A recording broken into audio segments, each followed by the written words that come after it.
Hi, this is Jessie, your host, and welcome to a new episode of Marketing Talks by OSB. Today I have Ramzi Abaza with me. Hi, Ramzi. Hello, Jessie. How are you today? Very good. Ramzi, you are the digital and e-commerce manager at L'Oreal. First thing first, what do you think of my makeup today?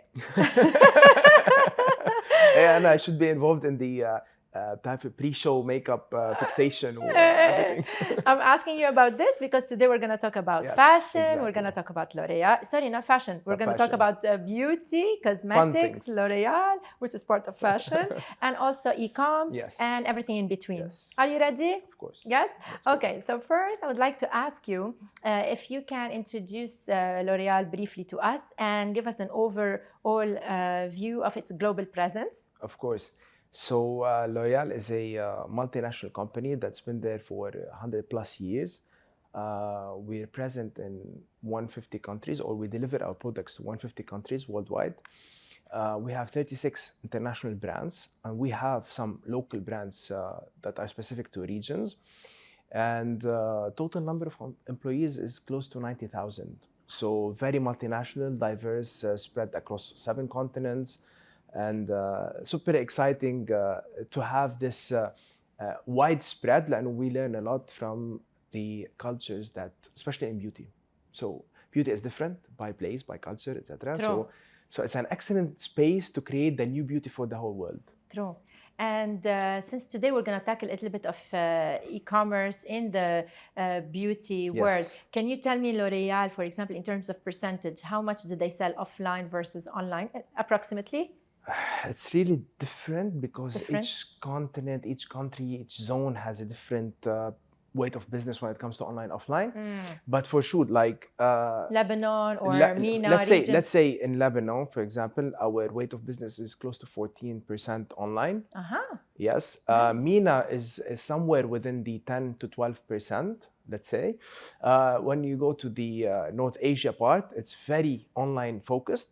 So we speak about 50, 60%, even China, 70% weight of business is purely online. Wow. Then you have Western Europe and then the Northern Americas are also leading with high percentages. For definitely online is extremely accelerating. Our region is on the right track, but definitely we're a bit behind because of the infrastructures, because of everything that requires fundamentals to accelerate the online business. And do you think the COVID-19 pandemic was the reason behind this boom of selling So before beauty COVID, online? e-com was, let's say in Lebanon, close to 5% online weight of business. Was taking baby steps. Even when it comes to the e-com players or e-retailers that were available, they were not that fully focused on growing their e-com business. When COVID happened, everyone jumped to the acceleration of online delivery because of the restrictions for physical store visits. So within 2-3 years maximum, we've seen our e-com jump from 5% now finishing at 14%. Amazing acceleration. This provided even a better experience for our customers because, like, compared to pre-COVID, not just in Lebanon, worldwide, from Amazon to Alibaba to all of the big players, e-com was challenged and was being tested, let's say, or somehow or launched because like the physical presence was still heavy, and people did not expect everything to be online. They didn't understand the full scope of the customer journeys, personalization. COVID was all about you. This is the best thing about COVID. It became all about you, about how the brands can still reach you wherever you are, regardless of the restrictions, geographical limitations, even cross-border shopping. It increased, it accelerated a lot. So we're speaking about, even in Lebanon, people shopping from Shein or AliExpress, it accelerated a lot versus before COVID. Yeah. And it gave them the experience to learn how to shop online. And if the, let's say, card gateway payments was a blocker, they found even they a found solution a solution for that. with the cash on delivery. Yes. Or you have this middle person where you pay in cash, they would pay online through other cards. It all accelerated the situation. So you spoke about personalization. Do you have some tools or data analytics that L'Oréal, for example, refer to make this customer journey online a much better experience? Yes, of course. If we come to speak about online, online is all about footprints. So imagine you tapping anywhere and you have a marker on your feet, and we're just tracking your feet. So we're tracking all of your steps, wherever you go, everything. So online is all tracked. Yeah. Now, of course, there's the privacy concerns and the topic on privacy and GDPR and how much you're supposed to take from the person's information when it comes to behavior or cross-targeting on different platforms. So definitely this blocked some of the acceleration that pre-COVID and pre-GDPR, many global brands had infinite access to data. Now, going to the GDPR-approved data collection, it's great because it allows you to understand the shopper behavior. And then Can you give us some examples? For example, if they click here, what does it mean? If they click there? Of course. So when someone visits a website, it's like there's a shadow following that person. And this shadow, this cookie, this something that is tracking that specific customer would understand their interest in terms of category, time spent on a specific content, search navigation, so what searches they're doing. And based on that, the algorithm would categorize these audiences into different interest packages, let's say. So they give them suggestions exactly. Accordingly? You're interested in skincare now. Is it summertime? You might be interested in dehydrated products for your skin. So this is how the tool works. It absorbs the signals from the customers. It understands their behavior and it provides suggested products that would match their needs. Nice. And what about AR and VR? What role do they play in the future of beauty e-commerce? If we link this back to COVID, people used to experience beauty products physically most of the time. Yeah. So trying out new makeup, lipsticks, eyeshadow, etc. Even coloring your hair, you would look at the book, see the colors, select, test it. So there was a lot of physical presence related to the experience. So it was very experimental in terms of you and the beauty advisor or the person selling you, the relation to buy the product. Yes. And when COVID hit, there was a gap in allowing the customer to experience the product because visiting stores, it was difficult. Removing masks was difficult. Even the testers, we used to all go to the let's say makeup stand, and then you'd see the testers. You can try on the testers on your hand. There's many things. So physical touching as well of the product became restricted. Therefore, L'Oréal at that time, like even before COVID in 2018, 2019, they had the vision of introducing augmented services. And when at that time we acquired Modiface. It's a Canadian startup company in tech. And so, for example, I can try on the foundation. We introduced the AR services. So these are intelligent services that would scan your face, or you can upload a photo. You can apply lipstick, different colors. You can change your hair color, and many of these technologies are patented. So, so exactly, many data scientists work on this technology, and it enhanced the user experience, letting them feel more comfortable in their purchase, which is the best thing for online shopping, to make you feel comfortable about fulfilling the purchase. Because if you're hesitant about doing that purchase, you might not do it. You might still go to a physical store, and we're trying to minimize that gap. So it's a seamless experience.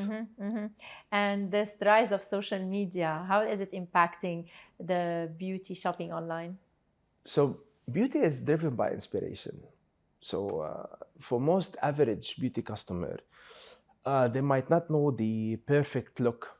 They might only know the product that would suit them, but combining looks is something that needs inspiration. So when we speak about social media, we speak about people following their inspiration through other people that know how to dress, how to do their makeup, how to fix their hair, and then you have to do it yourself, step-by-step tutorials, etc. So beauty is very connected to what social media offers. So when we speak about influencer business when it comes to this inspiration, you see that people follow makeup artists, follow like even hair coloring at home, or doing like the perfect look for a night outing or something. And then being able to collaborate with such influencers or social media, let's say, celebrities, because speak about influencers as something that is very related to a different type of affiliate marketing, let's say. There are some certain people that are famous on social media with a small following, let's say, but very influential. I believe we call them micro-influencers, including right? Micro-influencers, nano-influencers. including lots of things like prosumers. Sometimes by identifying prosumers, you speak about someone that is a professional, but it's a consumer as well. So not professional in terms of business, they're not a business, but they're such an expert in doing, let's say, makeup, but they're not a makeup artist. And these people inspire a lot of people, whether on vlogs, through YouTube or TikTok or anything. But the trend is very fast. Beauty is always changing. And this is what I said about transversal beauty. So people get inspired by looks from Asian cultures, or let's say Latin American or the Arab style. This is what's bringing beauty to a new dimension. It's no longer related to cultural looks. After there's, okay, we still have the cultural looks, but now you can have a very specific color that used to be famous in another country, and now we're using it in this country, or even the hair coloring. There are certain shades related to geographical locations. But now it's not the case anymore. It's not the case. Because social media is accessed by everyone all around the world. You see people like dyeing their hair blue, pink, ash color. Even with Asians, like accepting the blonde color. There's a mix. Listen, on social media, we're seeing nowadays AI models. Do you think they have that same impact of, let's say, or influence on people? Of course. What do you think? And this is very, very specific to the culture. For example, earlier this year, I was in Thailand, and I was visiting with L'Oreal the supermarkets there. So we approached the beauty stand of coloration, and then like almost most of the models on the coloration products are CGI, are actual anime. So they're not even human. Animes with colors and stuff, because like it really depends on the culture and perception. And so CGI animated influencers or content that is generated in, let's say, part of Asia is very influential. So people relate to these special characters, and it's completely unlike our culture. For example, we look at the perfect model, or we look at someone that is, celebrity-like feeling, while other parts of the world are interested in cartoon style. That's true. Do you think L'Oreal would one day cooperate or collaborate with an AI model? Of course, for two reasons. One, it is something that is growing worldwide, especially through the acceleration of the metaverse and creating of avatars and taking your image, AI generating it to a certain character. And two is personalization. So L'Oreal would focus on personalizing any product depending on the area that is targeting. So if that culture in whatever part of the world is interested in AI, our role is to personalize the experience and approach them in the same language that they appreciate. Yes. What about L'Oreal and sustainability? Sustainability is very big, not just on L'Oreal, because I don't want to speak very far about L'Oreal's total presence, but let's say on e-commerce and online, there's a very important topic regarding sustainability, because e-commerce is not sustainable, because we're delivering many products in a very short period of time using different methods. So when we speak about quick commerce, we speak about quick deliveries. So probably scooter deliveries that are running multiple times a day. So this is CO2 emission increasing. When you're speaking about quick delivery, maybe some of the products need to be delivered by air freight, not by ships. E-commerce accelerated the consumption of humans. So definitely sustainability is a big concern. So when we're speaking about being able to order anything from around the world and have it delivered to you, this is not sustainable in the basic term of sustainability. Therefore, we focus on reducing a lot of our plastic products. We focus on recycling materials, even recycling our products. We focus on having even on promoting our products online. So we focus a lot on the media spending, on revising our strategies so that we reduce the media waste. Because a lot of time, companies would advertise a lot, but there's a big part that is wasted. So big part that is not targeted. Media produces a lot of CO2 emission.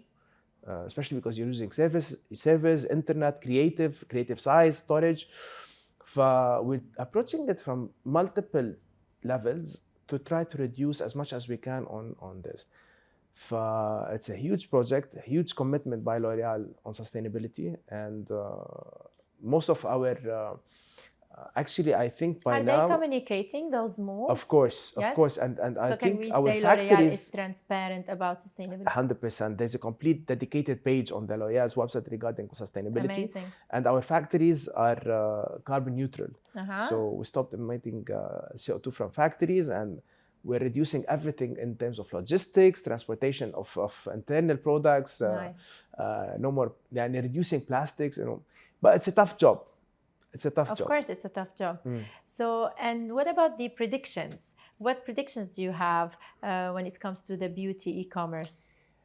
Maybe some trends, maybe something you would expect in the near future, or something L'Oréal is cooking in the meantime? Beauty e-commerce is constantly changing. So there are certain classical looks, certain the classical looks, I believe they would stay. Of what is beautiful, but then now we're speaking about many different approaches to beauty from, like I said, from the different color usage. So our palette of colors expanded a lot. So we're introducing many different colors, many different experiences. Beauty is very focused on human perception. So whatever people perceive as beauty, this is the role of beauty companies, to provide them with the product to fulfill that need. With the emergence of social media and involvement between the conversations between brands and customers, so we created a big room to create new products that are in collaboration with our customers. So now L'Oréal, let's say they would produce products based on certain research and internal directions, but then they would allow a big room for that, for customers to send their reviews, their experiences, their recommendations on what to revise, which products they're in need. We created this, so we're designing the future in collaboration with the customer. It's no longer a brand directed product. It's a collaborated direction to produce the next product for the next person. And this is the role of personalization. You telling a brand what you're wishing and me fulfilling that. So consumers are so powerful these days. 100%. And listen, you were saying there's different definitions of beauty. Can you tell us about some of the campaigns that L'Oréal already did in the past? You're worth it. And I think the main message was here that forget about what people see and what people perceive as, being beautiful. Just remove the makeup because you are worth it. 100%. Can you tell us about this campaign 100%. Or any other campaign that you feel serve this important message? So at L'Oréal, most of our brands, they have a mission, not just selling products. For example, when we speak about L'Oréal Paris and you're worth it, it's all about strengthening the women, empowering them, making them feel comfortable, because beauty is not just the physical part, the very obvious part. There's a lot to it. And similar with, let's say, Maybelline and then mental health. So even helping people to feel more comfortable about themselves, accept themselves in the society, removing these biases about what is beautiful and not feeling involved in anything related to culture. So mental health is a big issue, and therefore Maybelline pushes on that. Similar with the Garnier, for example, you have the sustainability, you have the green project, you have involving real people. So now we introduce a lot of episodes inviting real people, no filters, nothing, as they are, speaking about their experience with the brand.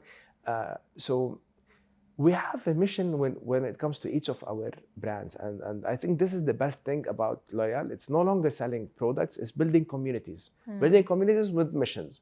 So this is how we cluster our, let's say, customers and take their support in our mission. So not just selling you a product, but actually telling you that we are on a mission to achieve this. And this is how we do, for example,